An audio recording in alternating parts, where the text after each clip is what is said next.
This is the thing. Who you choose to hang around with, who you choose to have in your posse, is exactly who you become. Choose your posse wisely. I'm here to tell you that putting yourself first is not selfish, it's revolutionary. Welcome to the Ayurvedic Woman podcast, empowering women to light their lives on fire through Ayurveda, yoga, spirituality, and fitness. I'm going to say this one last time. Stop apologizing. Women do this all the time. They apologize for everything. What are you feeling sorry about? Stop. If you do not put yourself first, nothing else happens. Stop putting everybody in front of you and put yourself first so that those people that you need to care for and take care of can be cared for because you have put yourself as the priority.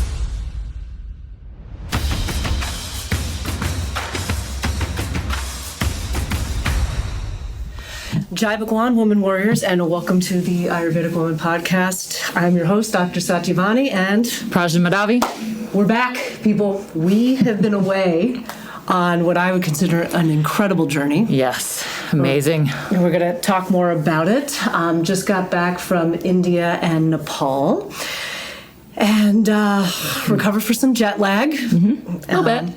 But we'll weave that into our discussion today, which is all about leading by example. So, but first, as we always do, I'm going to sit up and sit all in Sukhasana today, easy pose. Let's do our health and wellness check-in. Okay.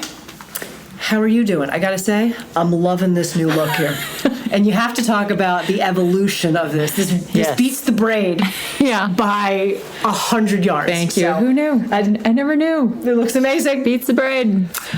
So we got some treatments, Ayurvedic treatments during the trip in India, and my first Abhyanga massage, which was an experience. It was wonderful. She, put this wonderful smelling oil in my hair. And I was just like, oh my gosh, this is so good. And then she just twirled it up, took the little thing and just said, this is how your hair should look now. And stayed up. And for the rest of the day, everybody's like, I really like your hair like that. God. And I was just like, okay, I guess it's my new hairdo. No, it looks amazing. Thank you. You have moved from Katniss, which I love the Katniss look, for the record. She's got a killer Katniss look. But has moved from Katniss to this goddess look. I'm into I'm not a bun person. I mean, look at the hair, but this spot on point. Yeah, nice. As the young people say. Yes, on point. Very good. Yeah, and it's easy, easier than my braid. And just, Seriously? So easy. Okay, so, because for the record, Prajna's hair is 50 feet long. Yeah, it's pretty long. It's like Cher hair. Remember Cher back in the day? Yeah. When her hair was all the way down? Mm-hmm. So what do you do? Do you wrap it within itself, or do you have a hair tie that's involved in this? Yeah, so I just flip my head under and then get the hair all long and then just basically twist it. And then once I get it twisted, I just wrap it around in a circle and then put a band around it. God. Sometimes two, because sometimes it gets a little Are you wobbly. using the hair oil? Not yet. Okay. That's my next. Okay. Yeah, I got to get that ready today with the little essential oils. And, the hair oil was so good. Oh, so wonderful. Delightful. Yes. Delightful. Yeah. How's your health and wellness? Talk about the whole experience. Health and wellness. Yeah. So the food in India is amazing. If you don't go for any other reason, go for the food. I'm always in it for the food. Mm-hmm. She knows that. And when I go to India, I'm going to be in it for the food too, because it is awesome. Yeah. So, on trips, I'm Vata, so I get the little, I'm in a plane, lots of air, I'm going to be constipated. And so we had that issue in India for a while. But the feeling that I got with the food in India, I was really never bloated.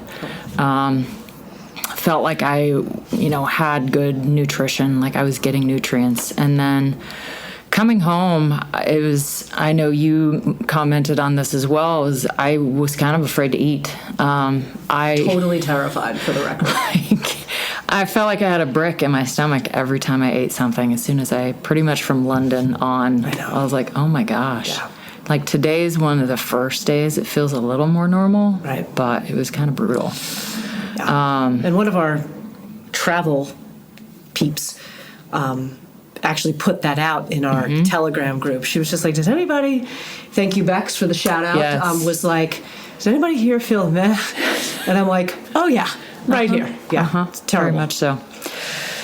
So that was the food aspect of it. The yoga in India was marvelous.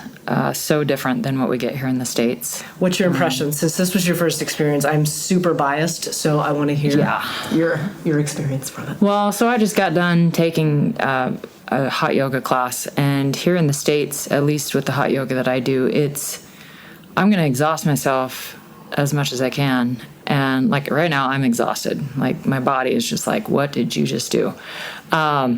Super hot, super sweaty, super dehydrated. Dehydrated. Yeah. And in India, every class that we took I felt more empowered. I felt stronger. Yep. I felt like, I actually think people have commented on that I look really good, but I think it's because my spine lengthened while I was there. Girl, Thank for you, the record, Anshul. right. For the record, you look fucking amazing, okay? Like, not only taller, but like your face and your smile and your glow is at a level that I have never seen before. Like, it popped when you were in India. And all of us, like, Michael and I were talking in the hotel room one night, and he was like, did you see her face? She's like, oh my God, her eyes are so big. That's the first time I've ever seen them that way. It was like amazing. I didn't mean to interrupt, but No, I had to share that. that's fine. No, thank you.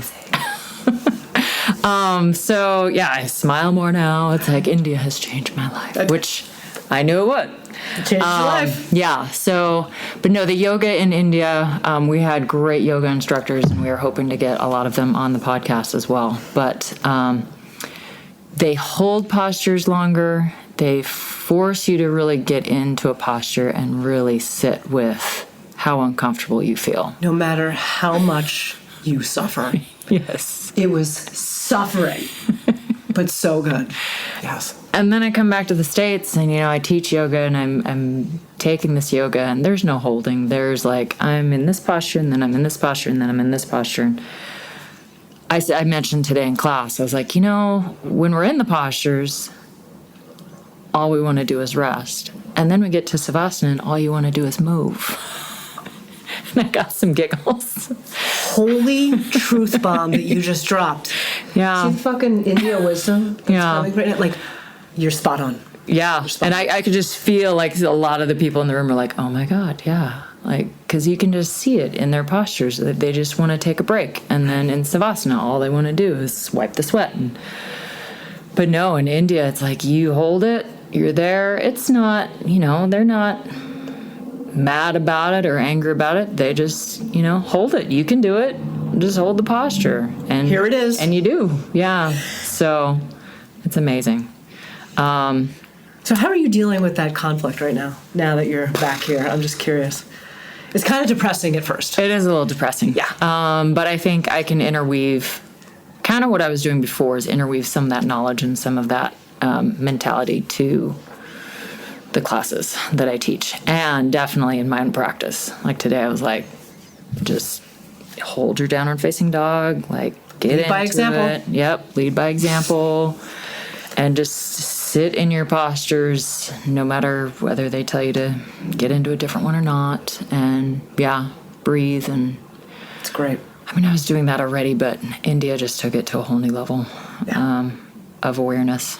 So and going back to work this week, that was definitely eye-opening. To say the least. Yeah. Okay. Top 2 things that were eye-opening for you. The level of health is terrible. Yeah.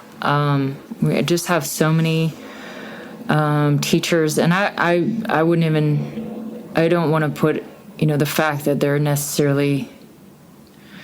they're living in a world that's making them unhealthy. Yes. Like it's not their fault necessarily. Yes. I mean, it is, but it isn't. Like they can change it if they would just be aware and do something to change it. Right. But teachers are notorious for putting everyone above themselves. Yep. And yet the district... And actually that culture is reinforced. Yes, and that's just it. That would maybe be the second thing, is the district feeds into that and says, you should know all of your students, but put yourself first in self-care. It's like this... paradox. You can't have it both ways. And when you put, 34 kids in a class and expect me to know them all well, and it just... And that's just one class, because you teach how many sections? So 6. Yeah. 6 sections. So 6 times 34. Yeah. So it's a lot. And I deal with it much different. I think that's the second thing, is, if not the third, I just deal with it in a very different way than a lot of my coworkers do. Tell me the difference. Well, this is really important as far as like mental health is concerned, and energetic health. Yeah, I think a lot of people on the outside see it as maybe a selfish, but I really try to focus on myself first. And you have to. And just, I set aside time during my prep for my own self-care. I, don't spend half an hour to an hour at the school after work. Like, I want to just get away, and I don't feel bad about that. You shouldn't feel bad about that. Yeah. I think I used to, and I think a lot of teachers would if you told them that, but... and a lot of beginning teachers. Yeah. Because they're trying to make their mark in the world, and they just kind of go along with, with the machine. Mm-hmm. That's another thing I've noticed, this is probably now the fourth thing. Oh, it's great. Load it up. So many teachers by Friday. We had no students the first 2 days. And the first 2 days were Monday and Tuesday? Yeah. Okay, so you had kids Wednesday, Thursday, Friday. Mm-hmm. Okay. And so many teachers were exhausted by the end of the week. They'll be sick by next week. Yeah. And I was like, I'm fine. Like, even though with jet lag and... Jet lag actually worked to your advantage, probably. It really did, actually. I was getting up at 4 a.m. and I was just like, well, I'm awake. Might as well get up. Yep. And yeah, it was, it was the way I looked at it too. I could have looked at it like, oh, it's 4 a.m. I should be tired. But I was like, I'm ready to go. Let's do it. And yeah, by Friday, I was like, I'm not tired. And a lot of people were. And yeah. Yeah. I'm curious. I wanted to ask you this question earlier in the week, but I was like, I'm going to wait. How, if at all, did your colleagues kind of respond to you when you were back this week? Like, did they notice a difference? I mean, it's pretty hard to not notice that a lot has changed for you. Yeah. Especially with, the past 3.5 week experience that we had in India and Nepal. But like, did anybody notice? Did they comment? Okay, so I gotta know. Okay, yeah. Okay. My great workmate, of course, she was asking how it was, and I'm not someone who just tells you everything about my trip. You have to ask. Like, I don't. Yeah. Like, this was my trip to India. Yeah. And that's kind of annoying when people do that. Like, it's like, if you want to know, ask, and I'm happy to open up. Like, what was your top thing? And I'm just like, I loved everything about, like, there's no one thing that, anyway. But that was something I noticed, because in the whole, with everyone in the same room, they did ask, who thinks they went the furthest this summer? And so I raised my hand. I was like, India and Nepal. And then... Actually, even before that. Furthest, like, in their life, or like distance? Over the summer. That distance over the summer. Geography. Like, who traveled the furthest over the summer? Even before then, I actually had a coworker come up to me and says, I'm really excited to hear about your trip. Was it just awesome? I'm like, yeah. And, I had quite a few people actually come up and ask me. So I think whether that was me seeming more approachable or, nice. I don't know. But I had a lot of people say, that's really cool. I'm really glad you got to do that. The Shakti effect. Mm-hmm. You are inspiring others like, wow, maybe I could do that too. Yeah. Which would be amazing, because travel is the absolute best education. Yep. Ever. It is. So good. Yeah. So good. New hairdo, Ayurveda treatments, travel. Whole new person. Come back right here. from India. Here we are. Yeah. Wonderful. How about you? Woo! Okay. Well, it's been good.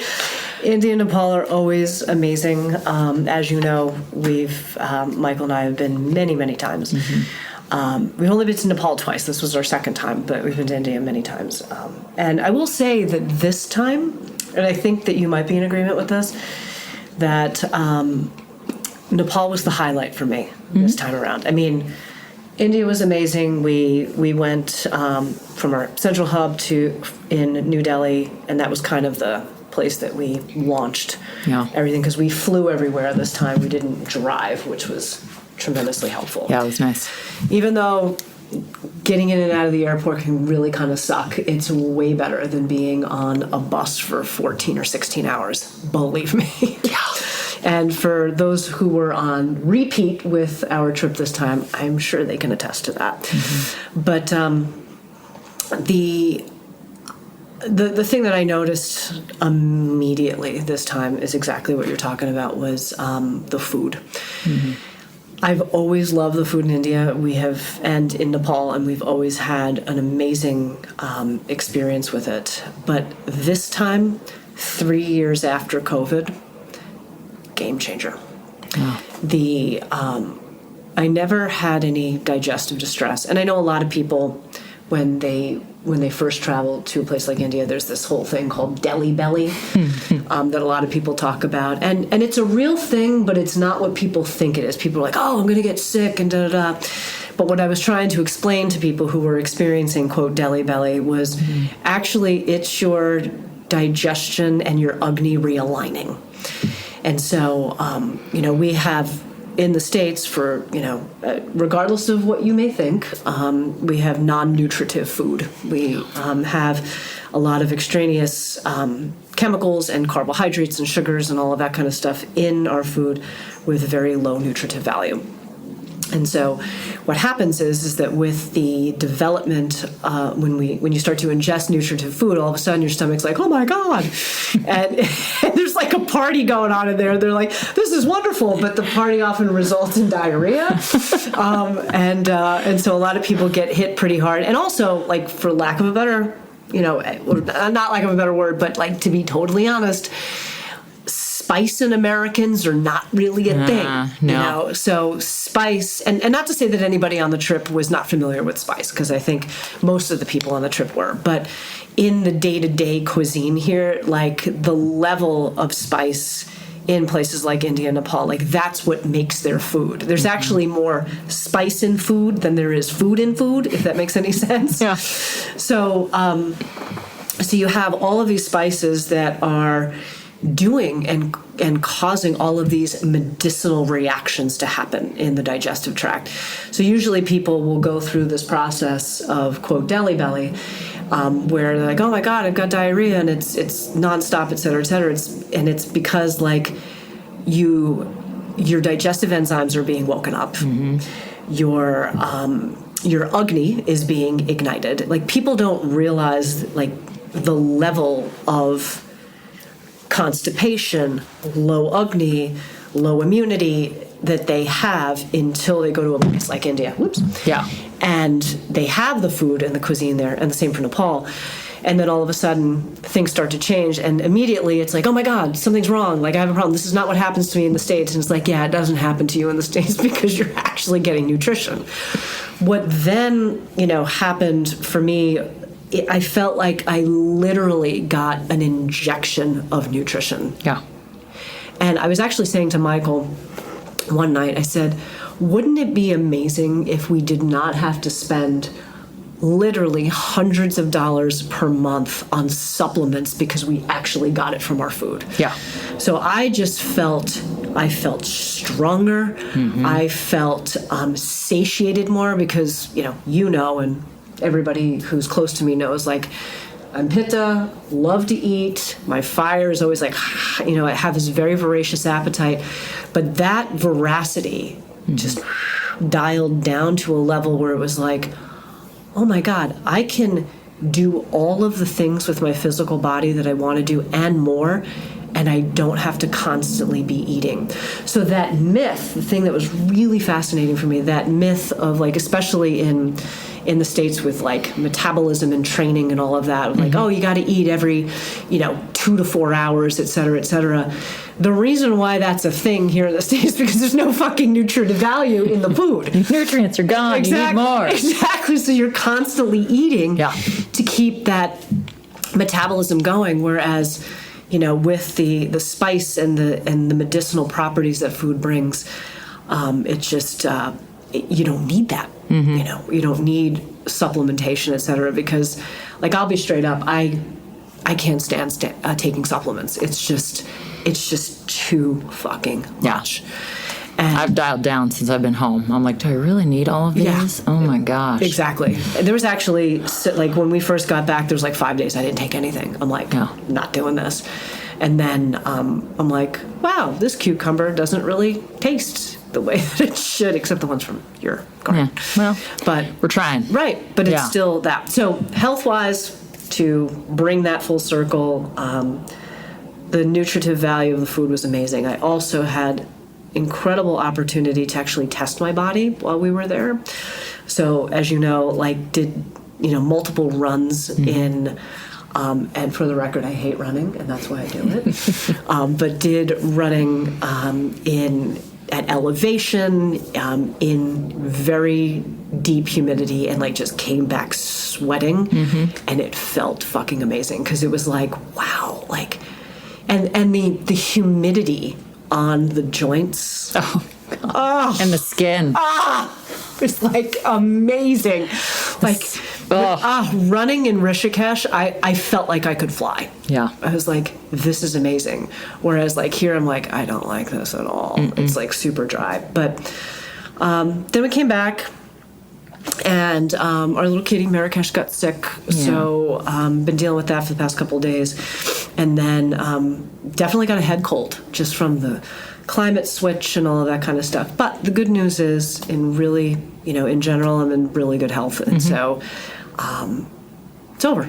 Yeah. It's good. So I feel good about it. Yeah. I mean, in India, I got deli belly. It lasted like 24 hours. And that's why I was glad that I had people like Satyavani around me saying, it's okay. You just got a little digestive issues, and it's going to be better in a while. And I'm just like, okay, well, I'll just sit through it. Right. Which is a different experience for you because, like, as Vata, you lean towards the constipation side. Yep. So, and that's always a big wake-up call for Vata people because they're like, oh my God, I've never done this before. And it's like, yeah, I know. Yeah. Because you dry. So, absolutely. Yeah. But other than that, I feel great. Good. I'm back in the saddle. I'm glad we're doing getting our podcast organized and all that good stuff. So we've got the couple of updates. We've got the Ayurveda 108 that starts a week from tomorrow. Yep. August 28th. So there is time for you to jump in. 8 daily 8-minute practices. Fantastic group of women that are going to be involved in that. And so if you want more information about that, you can check out the website. You can go to the Instagram page and get all of the scoop, or you can direct message us. Or you can email us at info@satyavanirising.com. So, or go to the website, thewomanwarrioracademy.com. So we're doing it. Yep. Leading by example. Yes. That's the topic for today. I like it. So we did tons of travel, observed many people, many cultures, all different kinds of things. And so I am curious, since you have gone through a major transformation over the past, acutely 2 months, but with this trip, what does leading by example mean for you?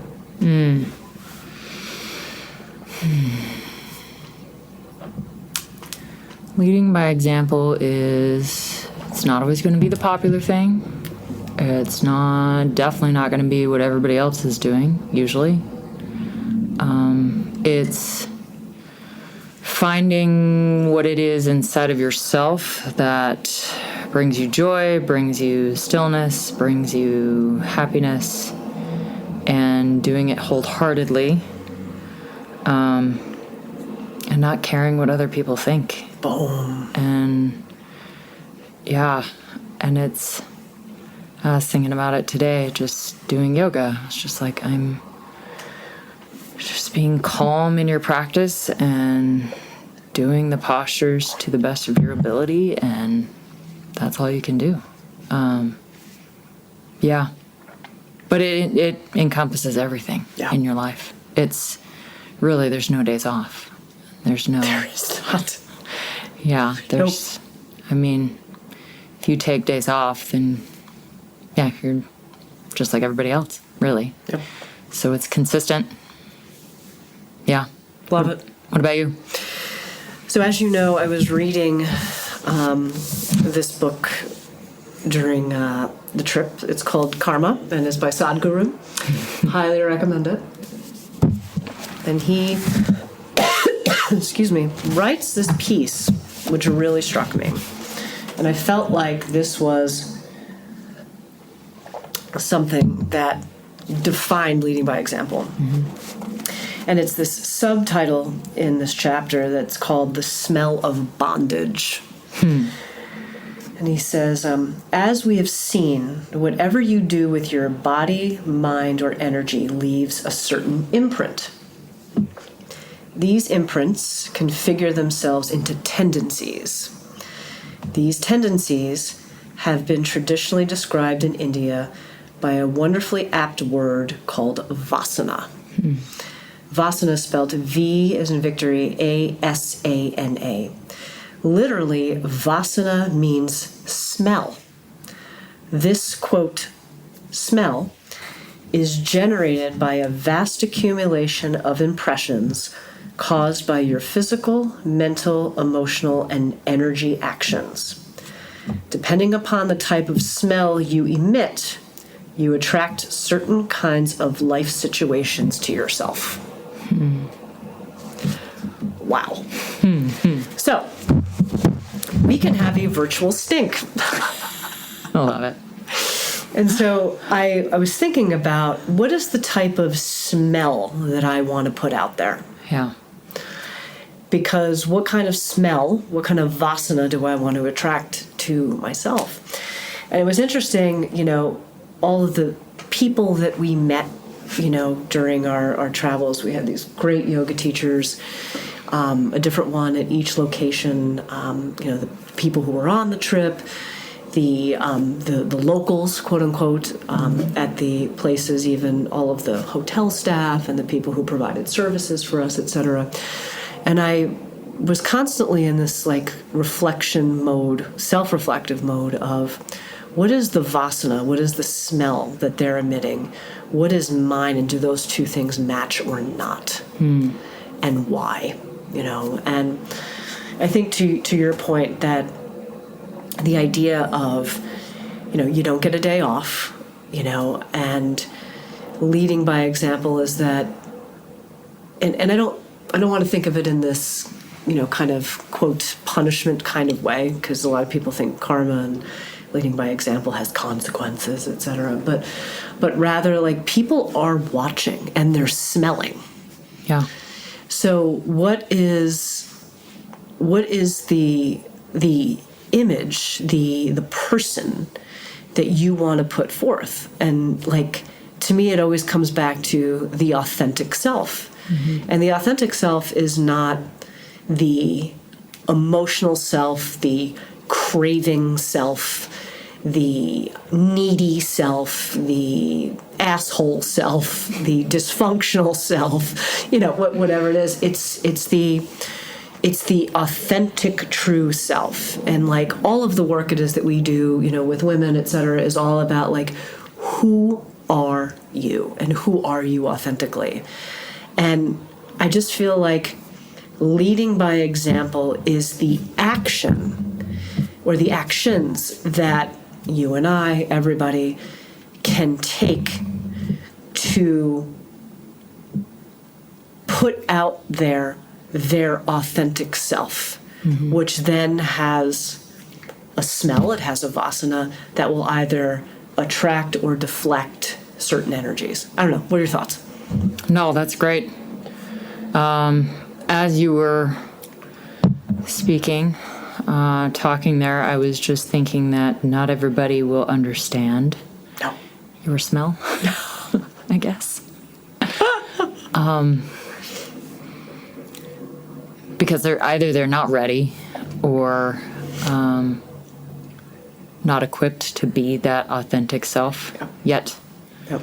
I say yet. And so they get very confused, I think, by the way you're leading by example. Yep. Because I think we saw that. And I was also thinking that in India, one thing I didn't mention was the constant everyone namaste, like greeting, like that was consistent. That was like people genuinely, it felt genuine, that they genuinely wanted to say hello to you and namaste to you. Right. It wasn't like, namaste. Yeah. Bitch. Yeah. Yeah. It wasn't like that. No. At least I didn't feel that way. No. It felt very authentic, and it was just something that you did. And since I've been back in the States, I miss that as well, because I felt like that was very authentic. Me too. But yeah, I don't think everyone really understands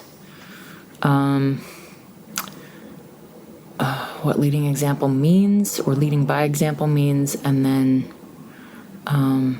they get kind of confused by the people who are doing that. Yeah, I would agree. Yeah. I would agree.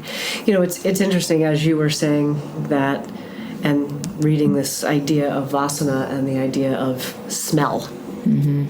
I was thinking, I don't know why, but it pulled me back to, I got this image of Victorian times, and you know this as a history teacher, as a social studies teacher. You know, in Victorian times, people would cover themselves with powder and all of that. And I see that kind of metaphorically, like, you know, we all have a natural smell, you know, our authentic self, what is our natural, also our natural body smell and things like that. But we put a lot of perfume, you know, whether we literally do that or whether, you know, society does that or society has the expectation that we do that. We put a lot of that powder and perfume on top to cover our natural smell. And so when you say, like, you know, some people won't understand that, it's because, you know, it's like District 12 in the Hunger Games, you know, everybody's all like painted up and everything, and they have so much layer of powder and perfume on top of them that, you know, people in District 1 like are just foreign to them because they're like, I don't even know what that looks like. Like, what does that mean? Like, why does that person actually have a skin pigment versus like, why aren't you like painted in white kind of thing, you know? And it was just, I don't know, that was just something that popped into my brain. That's really good, actually, because I can see that. And again, it's not maybe on an individual basis. It's society says you should smell this way. Yep. And cover your authentic self, because that's not okay to be your authentic self. You need to smell a certain way and do this instead. We're going to do that with a bunch of chemicals. Yeah. Sorry, going down that hole.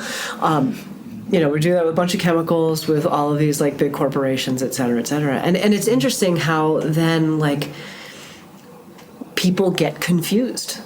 They get very confused about what is their authentic self. They most of the time they don't even know.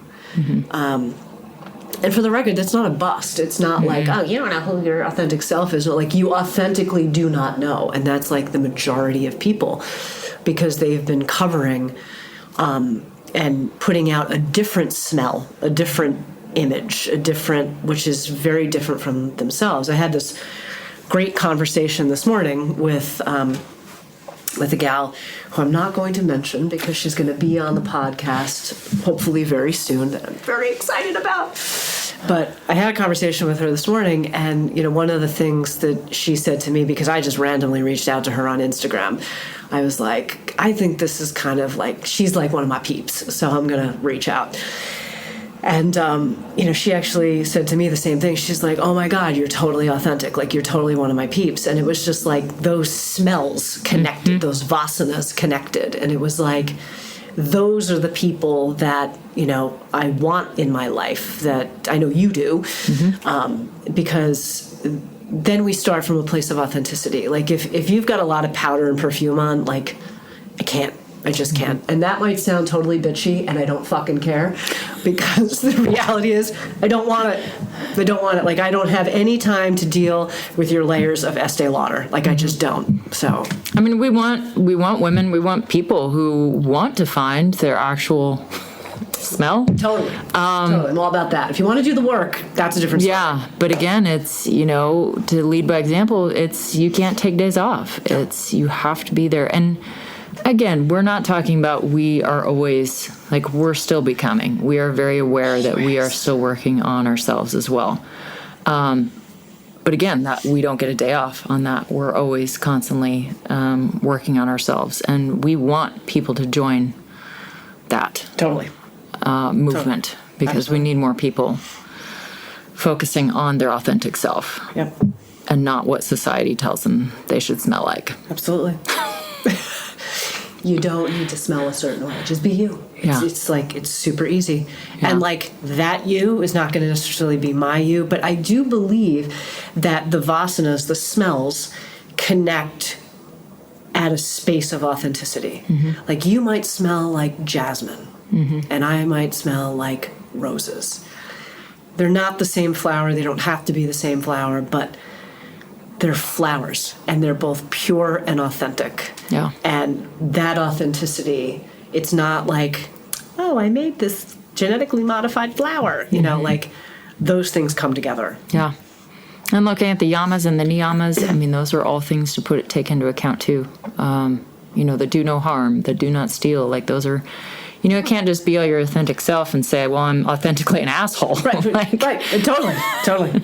This is me being me, Right. Is it though? Yeah. So it's, within that realm of also, call it the golden rule, call it whatever, but do unto others as you would have done unto yourself. Yeah.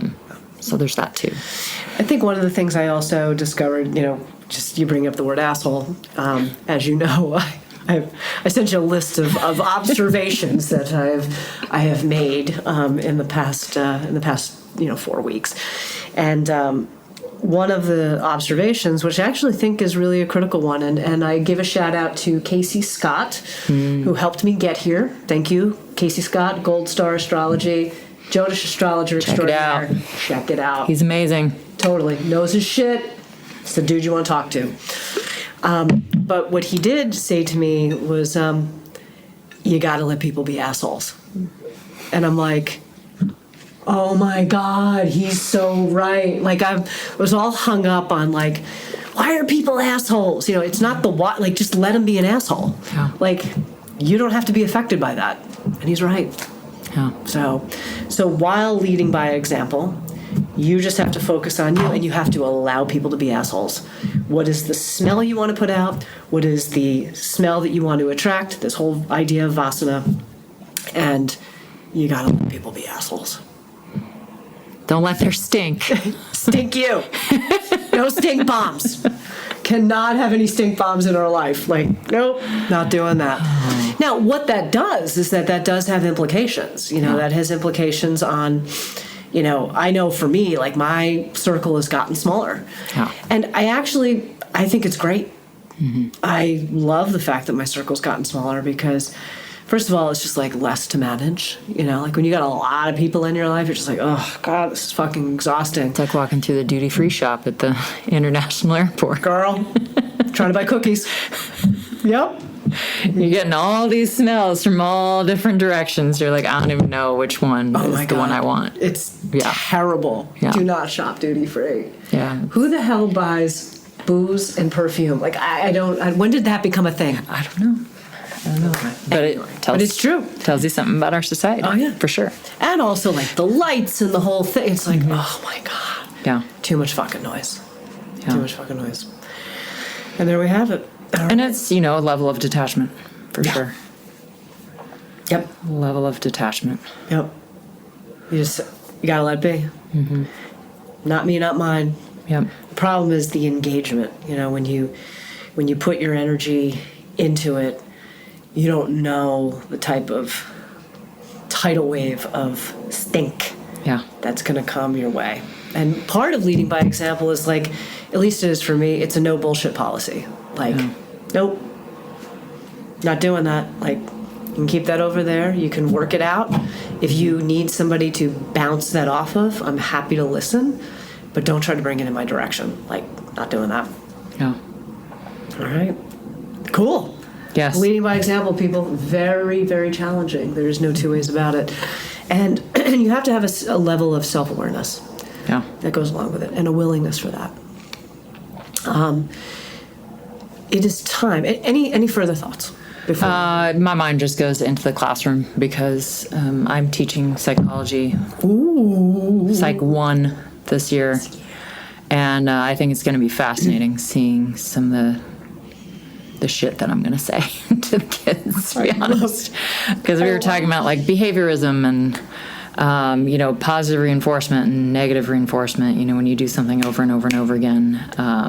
And I bring up the basic stuff that kids should know. Like you have that e-cigarette once, it might not do a lot to you, but if you keep doing it, it's going to become a habit, and it will have a detriment probably further down the road, either on you or other people. But, it's again, leading by example, being consistent in the classroom with my, how I treat others and being fair and not getting attached. I mean, I think that's one of the things why, I'm in the camps of like, well, why am I not that popular teacher that all the kids like? Not saying that I want to be. I was just going to say, are you sure you want to be? But I think that's it. Like, that's a big part of it is like, I stay detached. I don't get into their business. It's actually not your business. Yeah. And I set pretty high boundaries, and I'm there to teach them how to be a person, not who to see for all their problems. I mean, you're not their therapist, and you're not their parent. Yeah. And I know they need someone. I know they do, but it just can't be me. Right. And I know that about myself, that it can't be me. That's a great thing for you to know. Yeah. With that, also one of the other discoveries that I made with this whole like leading by example, and you just kind of triggered this in my mind. Thank you for that. Is the idea that I came to the realization for myself that I am not a coach, I'm a leader. And there's a big difference. There are people who lead, and then there are people who coach. And then, you've got support staff and, down the line, et cetera, et cetera. And I think, what we're trying to do is lead by example, and then have people replicate that. Because I've had many people in my life that I'm just like, wow, I see that, and I aspire, to have those qualities as well. So yeah, I think that's an important part of the leading by example, is literally leading. Yeah. So, and all of it comes down to daily fucking habits. Yeah. That are just like ironclad. Yeah. Other thoughts? No. The daily habits. So before we go into our weekly tarot or oracle, the daily habits, you want to start daily habits, really good ones, join the Ayurveda 108. 8 simple habits every single day that are 8 minutes, most of them, with the exception of body movement, which has to be a minimum of 30. Starts August 28th. We're also doing a 6-week fitness course, which is mobility, yoga, and body-based strength training that will overlap with the Ayurveda 108. We've got a combined program for that, if that's something that you'd like to do as well. That will start September 11th. You can do it independently, or you can do it as part of the 108. Highly recommend that you do it as part of the 108. It's just going to be a blast. We've got great instructors, and we're just going to have a really, really good time. So if you want to get on the Woman Warrior train, Ayurveda 108, 6-week fitness course, we got you covered. Finish your year this year better than you started. A lot of people made New Year's resolutions, and guess what, folks? Tick-tock. We're in August. Where are those at? Still doing them? Yep. I'm still working on it. Is this your year, or was that like some bullshit statement that you made in January and like nothing has happened? Because this is the thing that's so fucked up, is that everybody like, oh my God, summer, blah, blah, blah, blah, blah. Like, well, guess what? Summer ends, which is like, we had one of the gals in level 2 point out today, like, how the hell is it the end of August? Okay, well, guess what? 4 months to the end of the year. 16 weeks. Like, we're here, people. Yeah. So, are you just going to keep wrapping those New Year's resolutions around every year, dancing around them? Or are you going to lead by example? Jump in. We're here to help. It's going to be a blast. Yep. All right, Ms. Prajna Madhavi, we have... I like to pull the cards early. Yeah. So She did that this time. Yeah. But we have not discussed it. But what is the oracle? We're using Buddha wisdom today. yes. Buddha wisdom cards, Shakti power. We did this specifically because spending our time in Nepal around a bunch of Buddhist monks who, for the record, we got some great photos of. Yes, we did. Thought it would Yeah. be appropriate. Awesome. I'm going to need your help on pronunciation, Okay. however. Vajra Varahi, guiding the dead safely through the bardo. Are you fucking kidding me? Death is only a door. Choose the door leading to the light. So she's pretty hot. There we go. So Vajra Dahara? Vajra Varahi. Vajra Varahi. Yes. Okay. Is as blue as the brilliant sky. His consort is as pure as the white light streaming from the sun. Nope. Wrong one? Yep. Okay. Vajra Varahi. Number Here we go. 49. I was like, wait a minute, I'm talking about a She's reading dude, from the and it's a wrong girl. thing. I'm like, okay. Is this on the transgender tip here, or are we? Okay. All right, we're going with it. Dakini, Yes, she's a Vajra Dakini. Varahi, has a gift that helps the deceased seek a higher rebirth. It is the PHOWA, Powa practice? PHOWA. POA. Poa practice. A prayer that works like a psychic elevator to a higher realm. When a practitioner performs the Poa, he or she fills the space left by the deceased with love, so that they and the departed release their attachments to this earthly place and each other. This helps the deceased raise to a higher energetic state and a better rebirth. Ooh, it's kind of a Vasana here. Vajra Varahi glows like a ruby placed on a sunny windowsill, but if you look closer, you will see within her a transparent stream of sapphire blue, thin as the petals on a flower, arising like a ribbon of the light energy from her belly up and out the Sahasrara chakra at the top of her head. It is like a conduit highway for the soul to travel by after it departs the body. She looks upwards as she knows the teachers from all time are above her like a mass of billowing clouds at attendance poised to help. To practice Poa is to connect to this lineage of heavenly practitioners of all the ages before you and join in the flow of their work. The practice works because of this connection. When a guru gives initiation, he or she gives you a key to their door. Once you open it, the vast library of knowledge and skill of all practitioners and ages is yours. Wow. Yeah.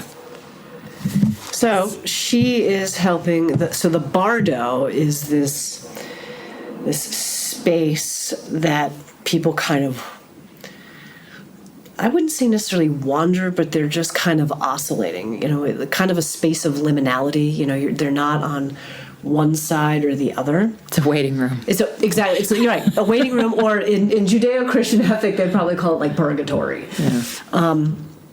And so by engaging Vajra Varahi, we're guiding them over that space.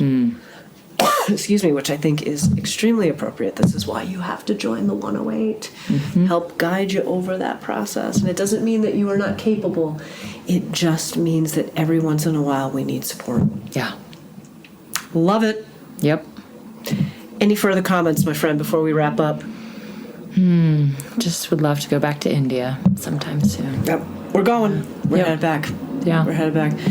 Stay tuned. There's a lot of amazing new things that are coming on the horizon over this next year.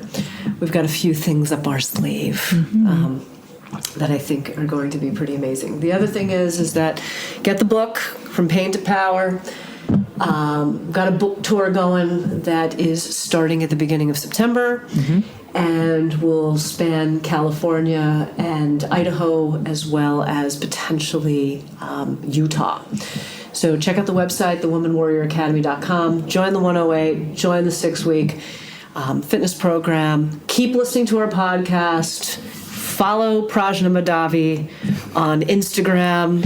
Not a lot going on yet, but I'm trying. She's making I'm it working happen. on it. She's making it happen. She's got some great photos up there so far. And we'll see you next time, friends. Jai Bhagwan. Jai Bhagwan. Is life hard? Yeah, it's really fucking hard. And you can also have the life it is that you want. You just got to work for it.